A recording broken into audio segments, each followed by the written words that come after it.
Hello, and welcome to this Getting Started Guide. I'm Clint Fulliam, one of the training managers and content developers. And with this video, we're going to do a complete overview of the Hydrants module.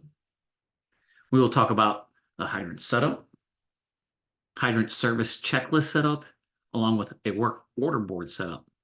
We'll also show you how to upload hydrants, navigate your hydrant list, and then navigating the hydrant work order boards. So let's begin with the hydrant setup. Here you're going to have three tabs. Your preferences.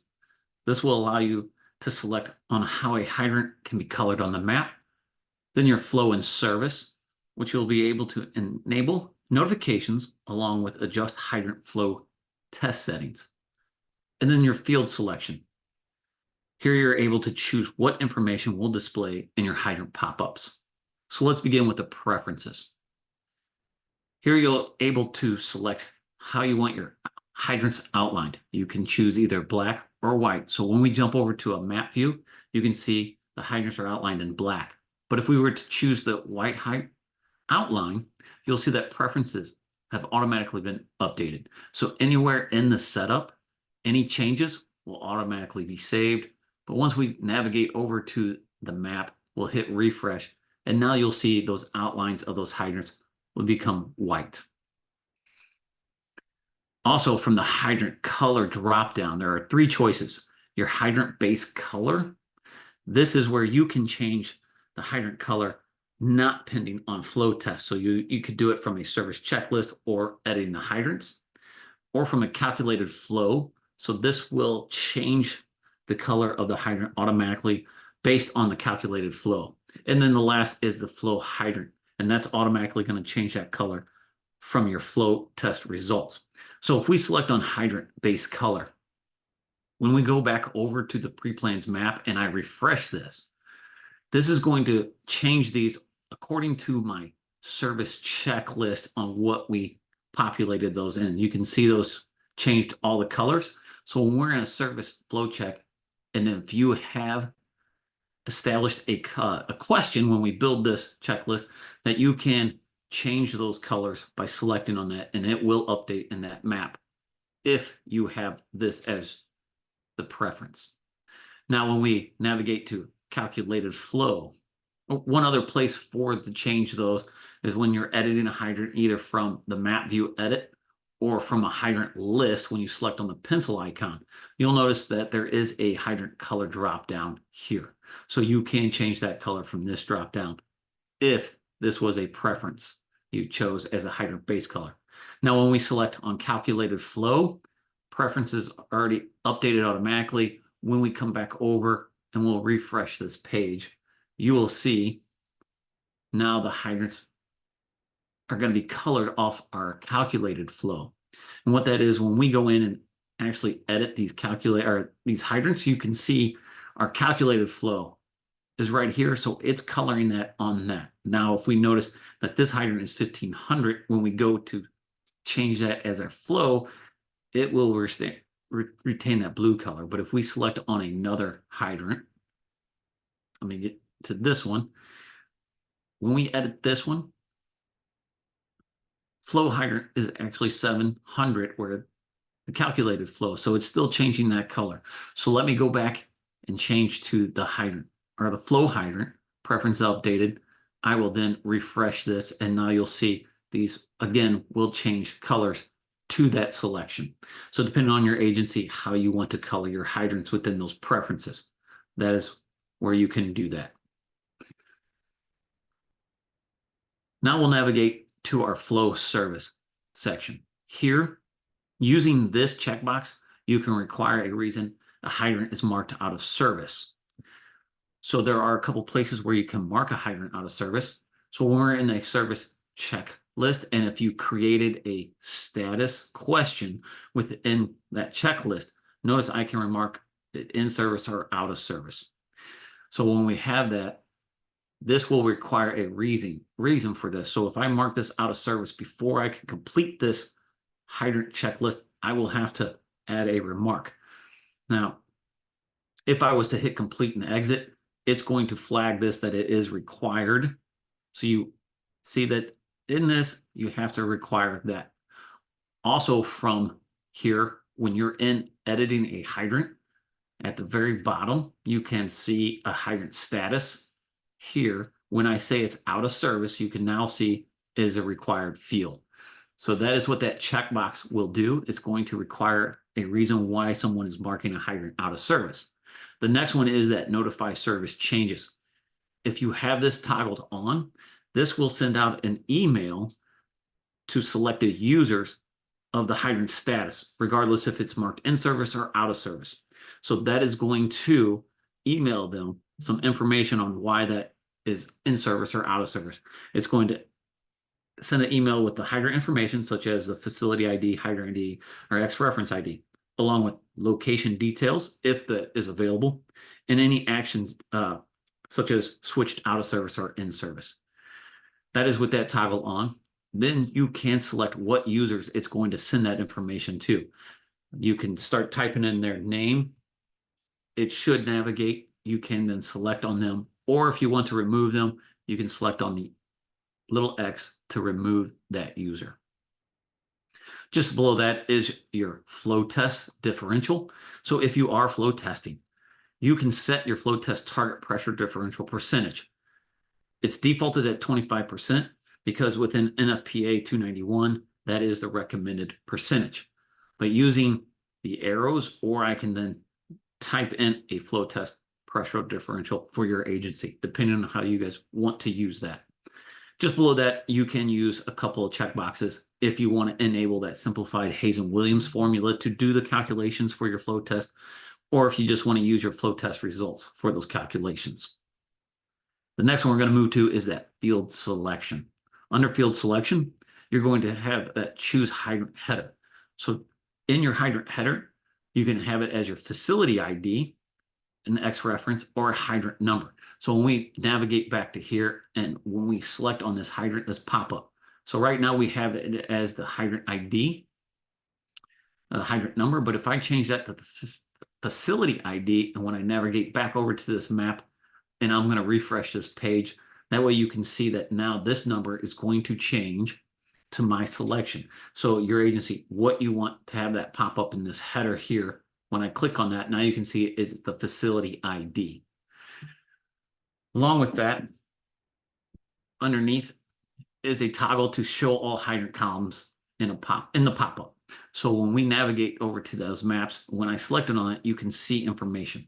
If this is enabled, all those checkboxes, if there's anything in that information, it will then be displayed here. As you can see, these were our choices, but when I select this checkbox will get, or this pop-up will have more information on that hydrant.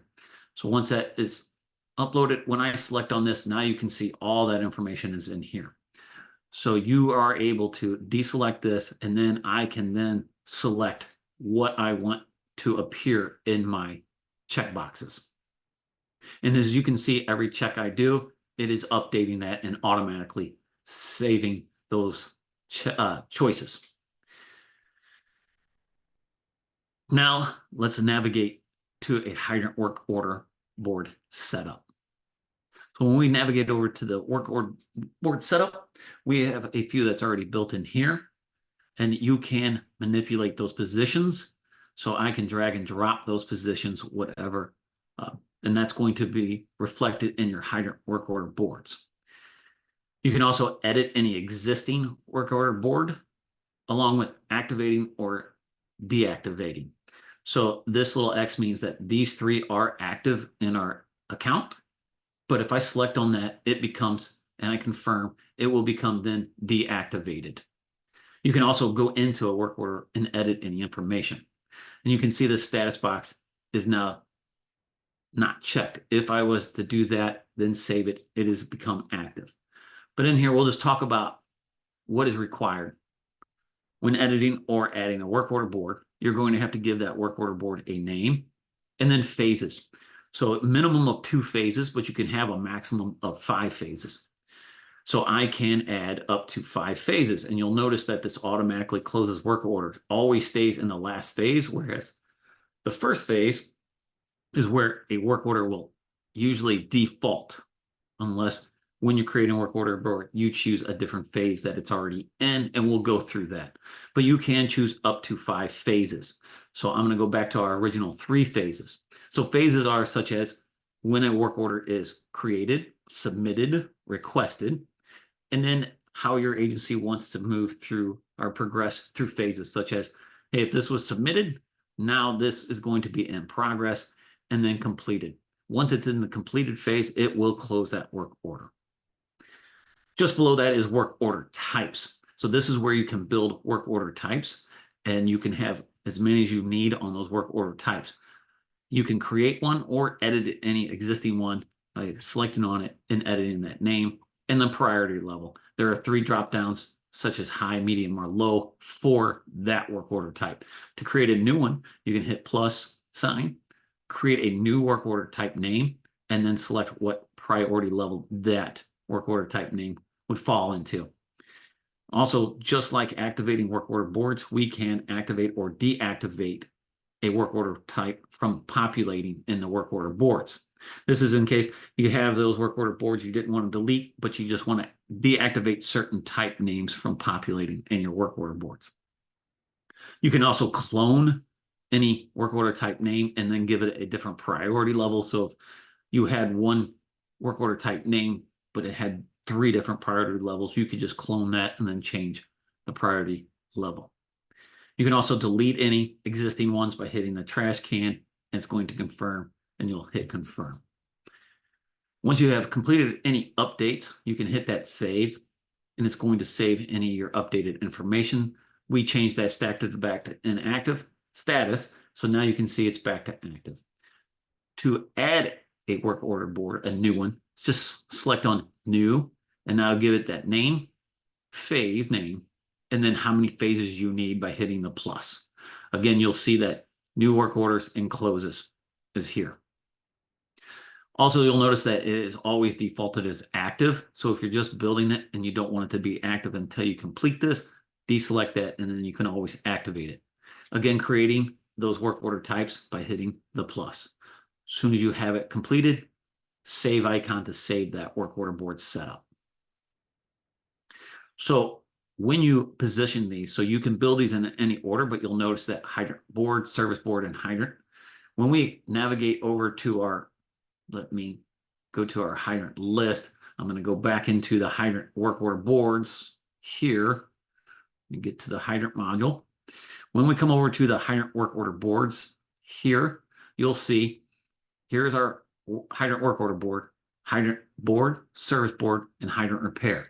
So that is how we have those displayed. This one would always be the default, but if we wanted the hydrant repair to be default, we can move that up here, come back in here, we'll refresh this page, and you'll see now the hydrant repair is at the top. So that is how you can rearrange those hydrant boards. So let's build a hydrant service checklist. So when we navigate to the hydrant service checklist, this is building that service checklist within your agency here. With that, in First Do's hydrant module, you're only allowed to build one checklist. So you can't build multiple checklists. So if your agency does a 6-month and maybe an annual hydrant service, there are workarounds for that, but you can only have one hydrant service checklist. If you're building a brand new one, nothing will populate in here. You would have to build checklist categories along with checklist items. Anytime someone comes on here and updates or edits this, it's going to automatically say who updated it when. And then if there was any notes, they can tie that to it. A couple of check boxes just below that is you can require all checklist items to be completed, or you can allow the use of pass all for pass fail response. So what that means is at the top, if all these pass or fails, I can hit this thumb and it's going to pass in bulk all pass or fail items. Now to create categories or to edit. If you're building one brand new, you will hit the plus. Now you're building a brand new category. We'll just call it an annual category. And we can hit the save icon. Once we hit the save icon, you will see it created this category. Now I can make this inactive or active. by selecting on that. And when it's deactivated, it is grayed out. So this category will not populate when doing a service flow or service checklist. So that is one way you can come in, build a service checklist, and then deactivate it during its time of year or activate and deactivate another category. You can add multiple categories by hitting the plus and build those categories out. Now from here, if I wanted to remove that, I can then just hit that trash can, confirm I'm deleting that. I can also edit that by selecting on the pencil icon, giving that a name, and then saving it. Also, just like in the hydrant work order boards, you'll notice the stacked bars. I can rearrange these categories and annual will then be populated at the top. Now, when adding checklist questions, this is where you're going to add those checklist items. So when I hit the plus, notice I have the annual category selected. So then that is where that checklist item is going to populate. So if you're building for the hydrant test, make sure that you are into the hydrant test category to build that checklist item. From here, this checklist item, it is a required. So this is where you're going to give your question of that checklist item. You can give any description. So when they're out there doing these checklists, they have a description of this question for more detail. Notice this is required is automatically turned or enabled. That's because we have it active here and these check marks are going to make those required, but you can deselect that so it's not required within your checklist, and you'll notice that require all checklist items then removed from that checkbox. So having that is going to activate every question, but then you can manually make that a not required, so that way they can submit this checklist item as well. Response type, this is required. So these are those pass fails, a single select, multi-select, numeric, free text. These you can duplicate. So you can have as many pass fails, many single selects, many multi-selects, numeric, or free text questions needed in this category. Pass fail is just that. Those are those pass fail questions. A single select is a single, just one selection of multiple answers. So in our hydrant, you can see this is just a single select. We can only select yes or no. So for this checklist item, you'll give the answer to this question, maybe multiple answers, but they only allowed to select one of those. If we wanted to make multiple answers to those, we can hit that plus. Now, multi-select, I'm going to delete that one. Under the multi-select, this is just like the single select, but now for this checklist question, I'm able to select multiple answers for this question. Free text or numeric is just that. I'm going to type in a numeric. So if you are having them capture any numeric information, they can then type that in. Same with free text. Now they can just free text any information on that question. The next one's down here. You can see I cannot select status and paint color or hydrant type along with start date and time because it is affiliated to the hydrant test category.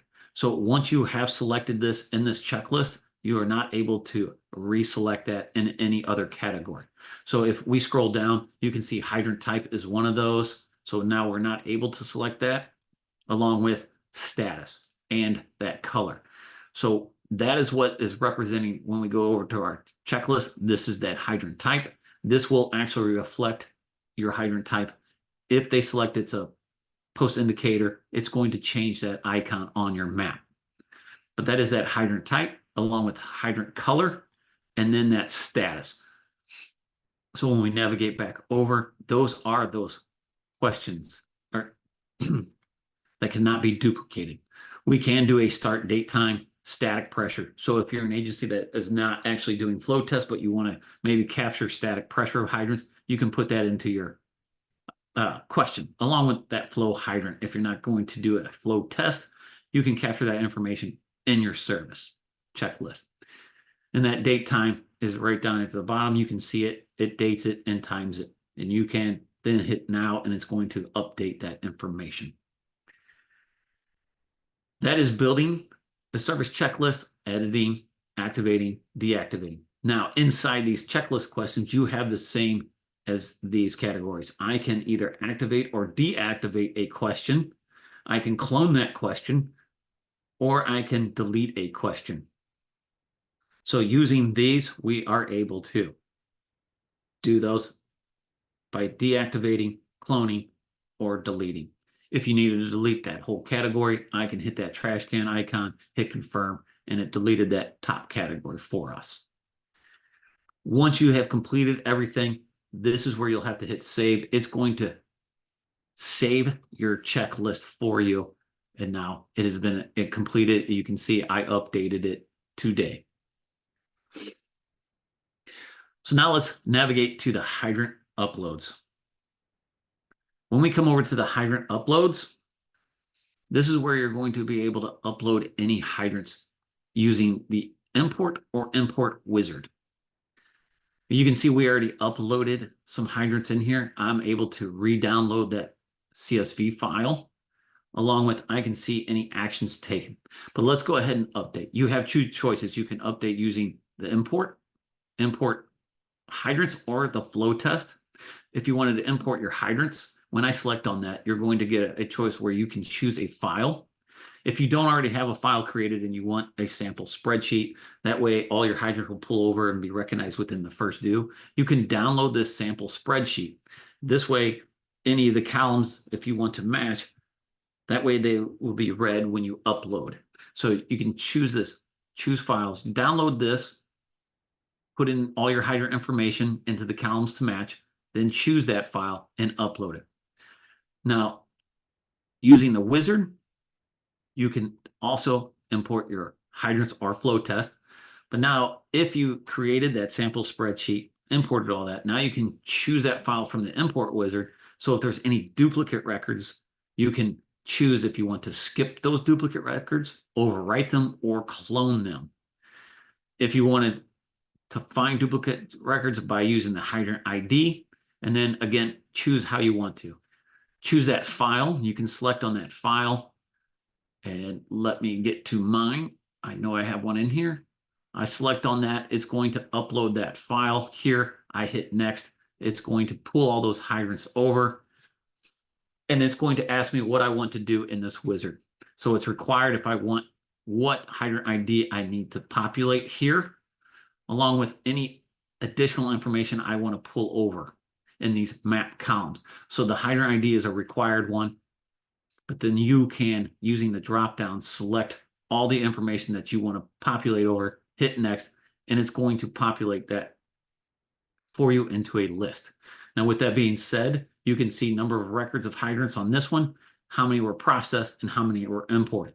Now, if they didn't get imported or processed, it might have a 290. So then I can go over to the actions column and hit this little arrow, and you can see this is the downloaded file. It's going to tell me all the information. I would be able to then download this result of this file.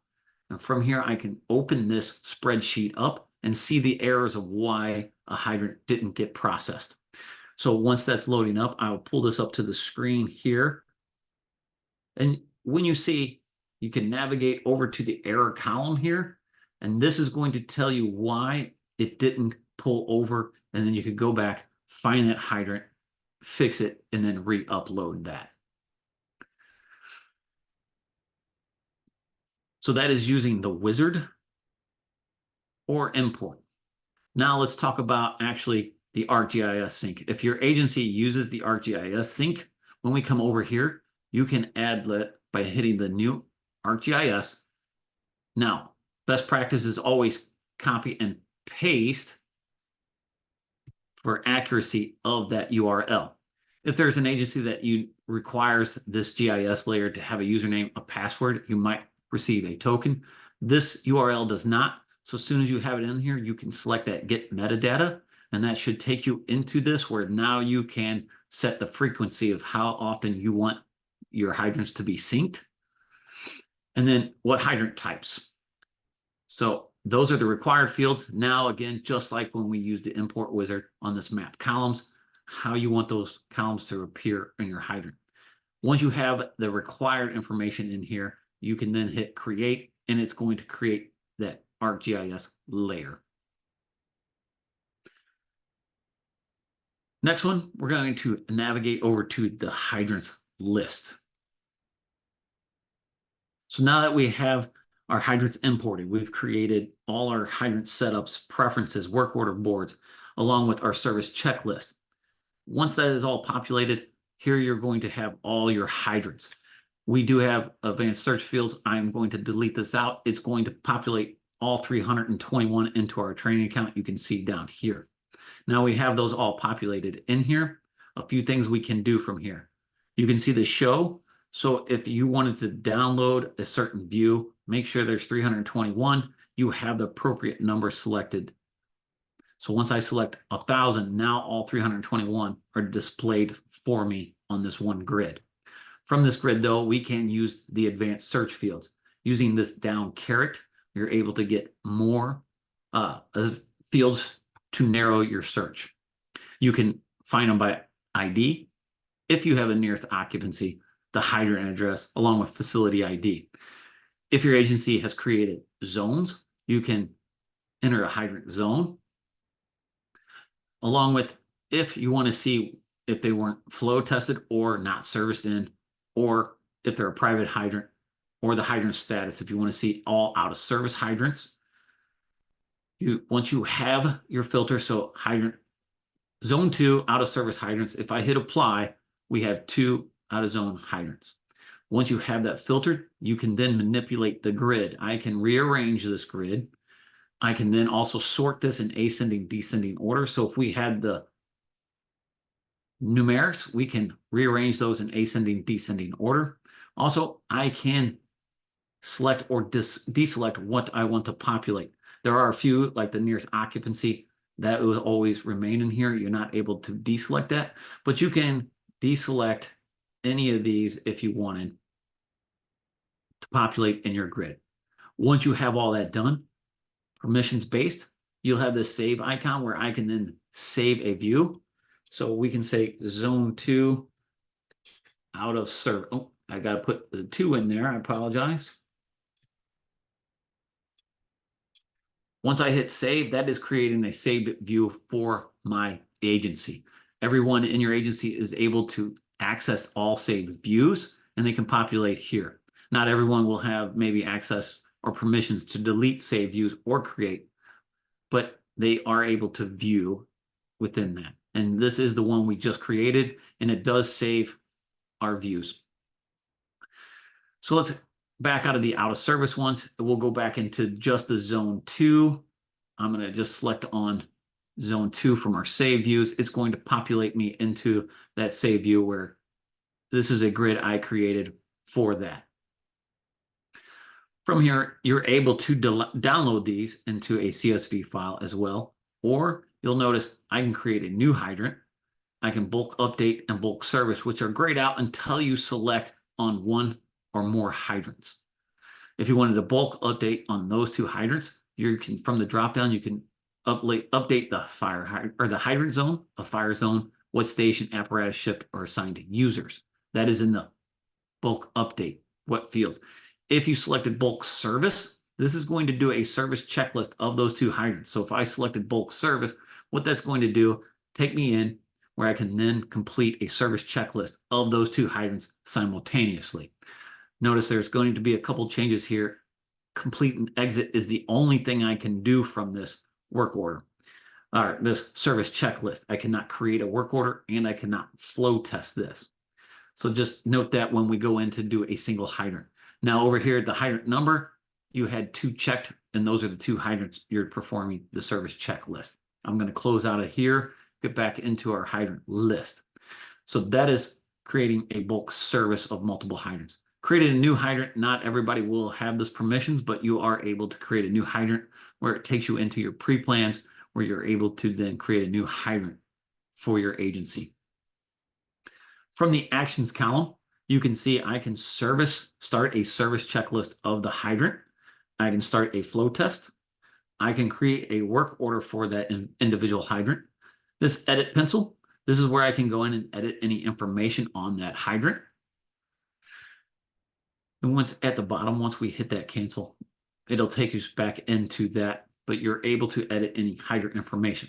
Now, deleting. is a two-step process. If you have the permissions to delete in your agency, when I hit that trash can icon, it's going to want me to confirm. I'm going to have to type acknowledge in here and then hit OK, and it will delete that. Note though, when you delete a hydrant and you type that, it deletes all the information associated with that hydrant. So you lose all those records of service, flow test, anything that you have done with that hydrant, you now lose that in your system. The little clock icon is a history of that hydrant. So you can see a flow test was performed and a service test. It gives you those numbers, when it was done, and who it was completed by.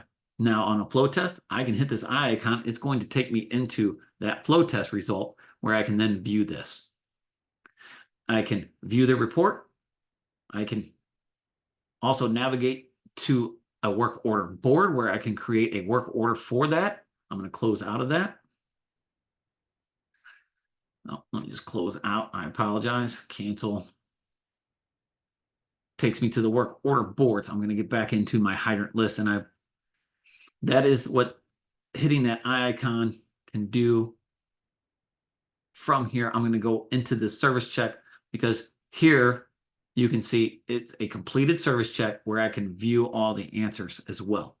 So I'm going to close out of that. I was just showing you from that service flow, and here you are able to access all that information. Now, if you needed to start a service checklist here, you can do so. A flow test here.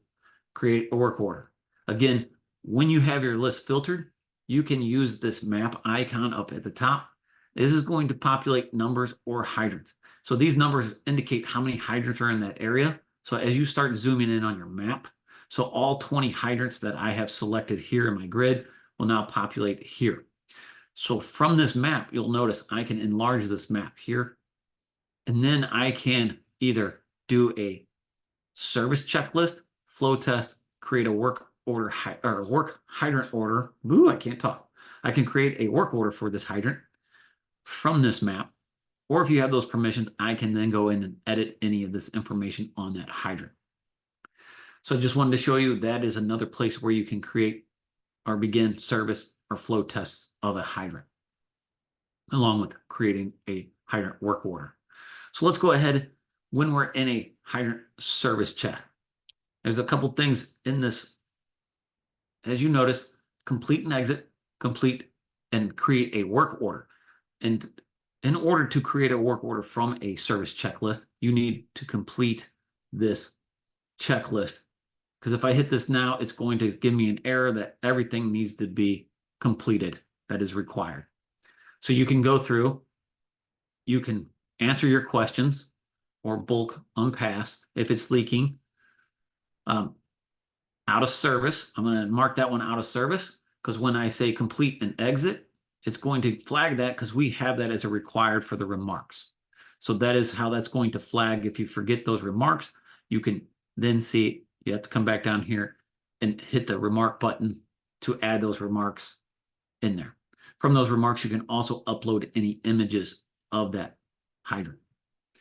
You can also then complete and create a work order from this, or I can complete this and start a flow test. This draft is just that. It is if you're completing a work order or a service checklist and maybe you get a call, you can put this in draft mode, then come back to it and finish the service. But let's complete and start a flow test. Now I got to put in a reason why. Let me just mark that back in service. Complete and start a flow test. It's going to say its service has been completed. Now it takes you into your flow test. From here, you'll see this is the one we're testing. It's the residual hydrant. So we'll get our measured static pressure. So we'll measure that. Notice our target pressure differential percentage is 25. That was defaulted. That's what we left it at. But again, you can change that, or you can change it here if need be with your agency. But when you change that percentage, it's going to calculate that for you, that we need a maximum test residual pressure of 48 for this hydrant. So you won't get the test residual pressure until you flow a hydrant. Now, if this is a dead end hydrant and this is your flow hydrant, hitting that toggle, this is the same hydrant, but now you can open up a different outlet and get your pitot gauge reading. If you're actually using another flow, we can select on that. It's going to bring us up a map where we can then select. So This is our testing hydrant, whereas these are hydrants that are enabled to select on your map. Once you select those, they'll become green, and that is going to be your flow hydrant. Again, I can zoom out if there's more hydrants within this area. So on the same street, once I select this, you can see now that one is my flow hydrant. I can select many as I need or deselect. So once I select this is my flow hydrant, I will hit save. It takes me back into my flow test, where then I can set an outlet size. It's defaulted 2.5, but you can navigate and select an outlet size along with the coefficient. You can say 0.9, 0.8, 0.7, whatever your hydrant's coefficients may be. Then you will get your pitot gauge reading. So once you're flowing that hydrant, say you get your pitot gauge of 24, it's going to give you your flow once you get that pitot gauge. Now you can radio back. They will get that measured residual pressure and say that is 52. So you're not meeting that. So you can add another discharge from this hydrant, or you can add another flow from the map by repeating that process. But if you have met your residual pressure, you can then say, I want to view this report. You can view it from here, or you can save it. Now, if you view this report, that is just going to take you into a little PDF of that report. If you wanted to create a work order for this, so in the service that failed, but we still flowed it, or if it failed while we were doing the flow test, we can create a work order from here. If everything is good, we can then save this. There are no changes. We can then back out of here, and it's going to take us out of that and back into our service or our hydrant list. So now let's create a work order for a hydrant. There are multiple places you can create it from the hydrant work order boards. You can create it from here. You can create them from within a service check or a flow. But we're just going to navigate and select create work order. Once we do that, it takes us into the work order boards. Now we'll have to select the boards that you created within your agency. So if this is a repair, whatever your boards are, once we select repair, it's going to automatically be submitted by who's ever logged in. So if you're using an apparatus iPad, you would be able to use the drop down, type in the user's name and select that. Now notice it is in always that first submitted, but I can change that if I need be. So if we know, hey, we're already working on it, it can be in progress. So this is that work order type we created. Does it need to be repaired or service? Those are those that we created when we created our work order boards. Now, hydrant, that is already populated in there because we created it from the hydrant list, or if you create it from within that service or flow, it's going to populate what hydrant is that created that work order. ETA, if you know that estimated time. Then you have to give a quick summary that is required, any description of why this work order is being created. Work performed is not required, and neither is attachments, but you can upload. So if you're using a tablet, you can select on this, select your camera, and add an image. If you're back at the firehouse, you can select on that and then choose an appropriate file to upload that picture. Once everything has been completed, you can hit save and it creates that work order. I'm going to back out of here, but that is creating a work order. Now, once we go to our work order boards, from the work order boards, you will see hydrant repair. Now, that is any hydrant repairs, but we can navigate through other hydrant work order boards, and you can see all the different work orders in those boards. So if we had any in the service board, they would populate here. So that is navigating your work order boards. You can sort by date, priority, hydrant name, or work order number, and then you can sort those in ascending or descending order by selecting on that. So let's go back to the hydrant boards because those have those more in there. So if we wanted to sort by date and then we wanted to sort, it's going to sort all those in that ascending or descending order. From here, you can create a new work order. So if we did create a new work order here, this is where you're going to have to enter that hydrant ID. So that way you would come in, you'd have to find your hydrant ID. You can cut and paste. You enter that information here, but notice it already populated your hydrant board and then what phase and type it's in. I'm going to close back out of here, get back into that hydrant work order boards.